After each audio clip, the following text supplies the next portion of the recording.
What we just saw today in the gold price market was a little odd for two reasons. We'll go through those two reasons in this video and also discuss why it very well could be the beginning of a new normal for gold's price as we explore.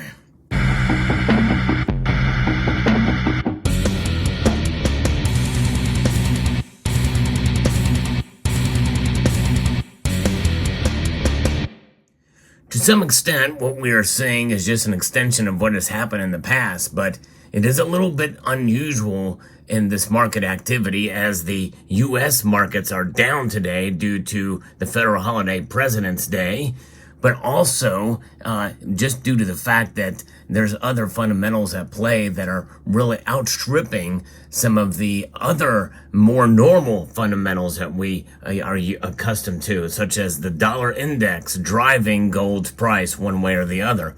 That is the most common entity that tends to push and pull gold prices, and by extension silver as well. But that is not the case today, as gold is up and so is the dollar index right now. So that is a little bit unusual. That's the first thing that's a little bit strange as to why these markets are showing what their hand today. And of course, the other reason is because, well, the markets are closed. The precious metals trading markets are closed today in New York, but they remain open overseas. So that's the other factor that's a little unusual. And of course, silver, though, is reacting in the opposite direction of gold today, in spite of all this. So that kind of pairs with that other reason that the markets are closed in New York, but silver is down almost 2% on today, a pretty dramatic pullback from its recent 4% climb in the past two trading days. Now, what's behind some of this?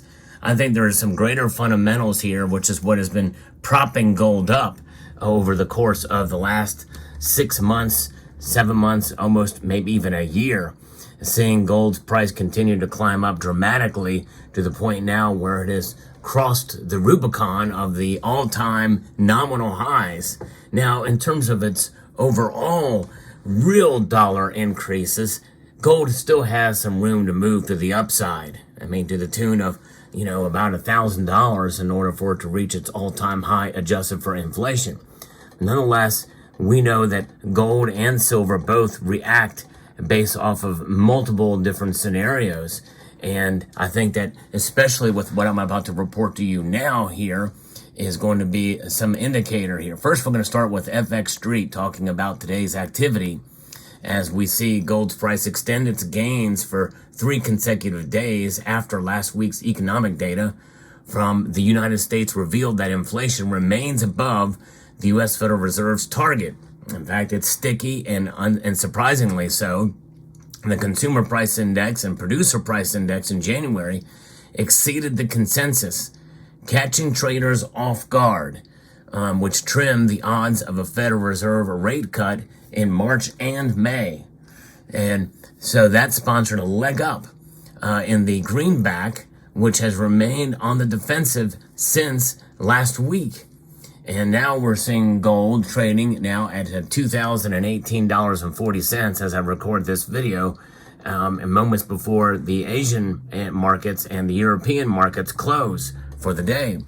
It'll be a normal trading day back tomorrow, but that is the background and the fundamentals that we're seeing here. Traders seeking protection turn to gold following the latest inflation reports, and they really went all in, especially compared to gold on silver last week, but that was not the case today. Additionally, the fall in U.S. Treasury bonds yields, particularly the 10-year note that hit a year-to-date high of 4.332, retraced 4 basis points of 4.293. So they correlate negatively with gold prices, which fell from around 2.04%, reached on Wednesday at 1.9%.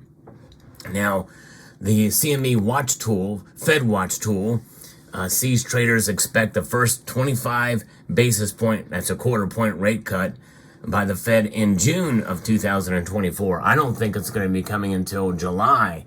but that's where the majority of them see it.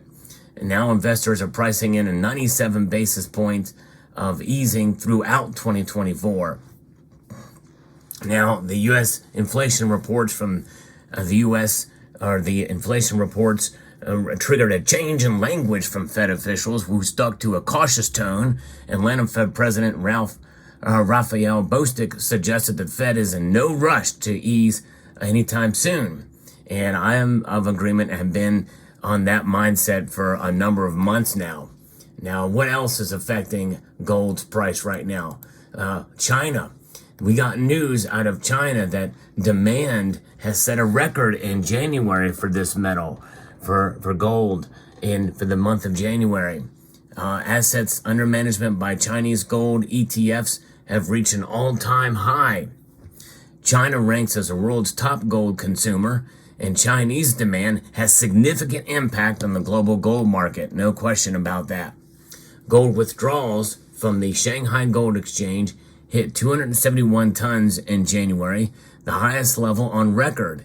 It was 95% increase compared to a tepid 2023 and a 65% increase month over month. January is typically a strong month for gold demand in China, with retailers restocking ahead of the Chinese New Year. But this broke records by a long shot of previous Januaries of this time period.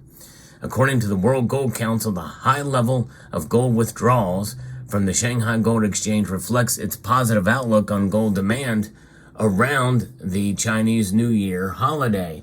And we just now officially recently hit the Year of the Dragon. I wish I would have brought out that gold coin to show you in this display before you here, but I hope you're enjoying it nonetheless. As local assets, including equities and properties, saw weak performances, the strong renminbi gold price performances in recent months attracted investors who sought safe haven assets, and this led to continued popularity of gold bars and coins, resulting in manufacturer and commercial bank vibrant replenishment for the holiday. Gold also saw a boost from the sale of Year of the Dragon themed jewelry, and we know about the coins. It's often considered auspicious and has helped support broader Chinese jewelry sales. The Year of the Dragon, a very special year in the Chinese calendar. The dragon, very special animal. So in some extent, this doesn't surprise us, but that coupled with central bank buying is bolstering gold's appeal. In spite of what the dollar does, no question, this dollar right here is something that is losing value, and the strength is not enough to save it from gold's price action today. A little bit unusual, but hey, this is something to be seen, and is coupled with other little bits of unusual activity in the gold market compared to silver and other asset classes out there that has really kept gold up and resilient through these times. Gold charted a 17% increase in yuan terms in 2023 and ranked as the second best performing asset class in China. Strong gold demand drove the price premium higher in China last month. It averaged $47 per ounce, 2.2%, a 9-month-on-month increase. That is to say, Chinese investors paid an average of $47 over the average international benchmark gold price, and this was an average of $9 per month increase. They're paying high premiums in China for gold. That's another thing that I think is quite intriguing to see in the space, to see these kind of moves. And demand for gold is so much that people are willing to pay more for the metal. Due to strong demand coupled with the stable gold price, assets under management by Chinese-based gold ETFs rose by $113 million to $4 billion in January, an all-time high, $4 billion in our assets under management. Gold is strong, folks, no question about it. Gold is resilient. Gold is a stable store of wealth. It's proving itself to be the case in these uncertain times, geopolitically and otherwise, and silver's just not able to compete in that regard. There's no doubt about that. And I'm not anti-silver for sure. But nonetheless, I do believe that, hey, if you're interested in the safest asset class, hard asset out there, It's good to have silver in your portfolio, no question about that. But I tell you what, it makes me just glad that I moved into gold, and I've issued a challenge, and I'm continuing it this year, that if you are a ardent silver stacker, then I think it's a good idea to have 1 full ounce of gold in your possession. Yes, you can get fractional pieces, and you can get them on the cheap. But there's something about holding a full ounce in your hand that's just different than even having a half ounce in your possession.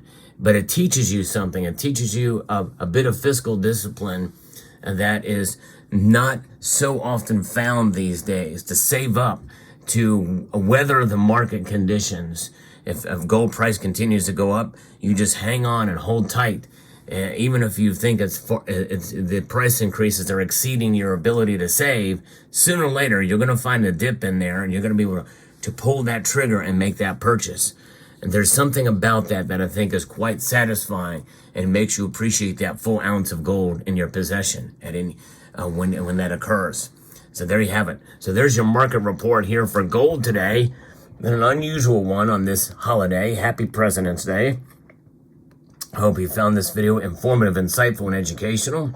I'd like to extend a multitude of gratitude to each and every one of you for taking the time to watch, and to encourage you to please rate, share, comment, and subscribe.